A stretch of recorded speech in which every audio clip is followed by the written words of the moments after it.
আসসালামু আলাইকুম দর্শক, একটি খবরের প্রতি দৃষ্টি আকর্ষণ করছি। সেটি হচ্ছে ইয়াবা সহ গ্রেপ্তার বিএনপি কর্মীর পুলিশ হেফাজতে মৃত্যু, নির্যাতনে হত্যার অভিযোগ পরিবারের এবং থানাও ঘেরাও হয়েছে। ঘটনাটা বিএনপির জন্য বিব্রতকর। তবে এই ঘটনার পরিণতিতে অর্থাৎ ইয়াবা সহ গ্রেপ্তার, এটা যেমন বিএনপির জন্য বিব্রতকর, রাজনীতির জন্য শুভ সংকেত, তেমনি আবার পুলিশ হেফাজতে মৃত্যু এটাও একেবারেই আইন বহির্ভূত একটি কর্মকাণ্ড, যেটি কোনোভাবেই কাম্য নয়। পুলিশ নানান ঘটনার মধ্য দিয়ে বিতর্কিত ছিল, এখনো আছে। পুরোপুরি পুলিশ তার মতন করে যে আইনানুগ পন্থায় চলবে সেই অবস্থা এখনো তৈরি হয়নি। আবারও সেই রাজনৈতিক চাপের মধ্যে আছে। কিন্তু পুলিশ হেফাজতে মৃত্যু এটি একটি বড় ঘটনা। আবার সহ গ্রেপ্তার, এটা যেমন নিন্দনীয়, তেমনি আরো মারাত্মক অন্যায় হচ্ছে পুলিশের হেফাজতে মৃত্যু। ফলে এটি বিএনপির জন্য, প্রশাসনের জন্য, সবার জন্যই একটা সতর্ক বার্তা, অথবা বলা যায় দুঃসংবাদ। কুমিল্লার মুরাদনগরের বৃহস্পতিবার ৭০টি ইয়াবা সহ ৫ জনকে গ্রেপ্তার করেছে পুলিশ। তাদের মধ্যে শেখ জুয়েল নামে একজন পুলিশ হেফাজতে মারা গেছেন। নিহত জুয়েল উপজেলার বাঙ্গোরা গ্রামের শেখ বাড়ির প্রয়াত শেখ গোলাম সরোয়ারের ছেলে। তার ওই এলাকায় ব্রডব্যান্ড ইন্টারনেট সংযোগ দেওয়ার ব্যবসা ছিল।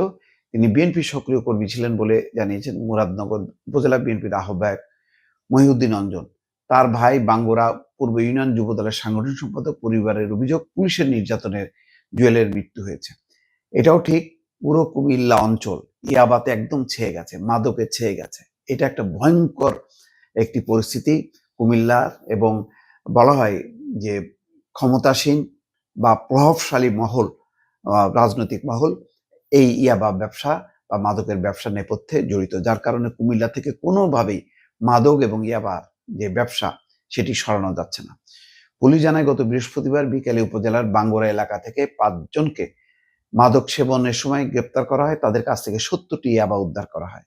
পরে তাদের থানায় নেওয়া হয়। থানায় আনার পর শেখ জুয়েল অসুস্থ বোধ করলে তাকে রাত ৮টা ৫০ উপজেলা স্বাস্থ্য কমপ্লেক্সে নেওয়া হয়। সেখানেই তাকে মৃত ঘোষণা করা হয়। ডাক্তাররা বলছেন যে শেখ জুয়েলকে আমরা মৃত অবস্থায় পেয়েছি, তার শরীরে কোনো আঘাতের চিহ্ন ছিল না।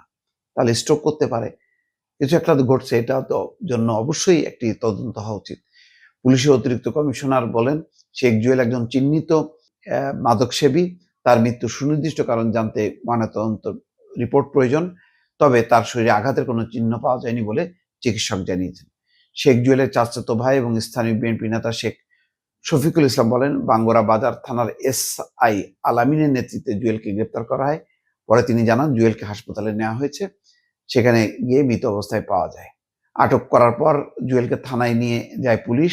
সেখানে তার সঙ্গে দেখা করেছিলেন তার স্ত্রী শিল্পী বেগম।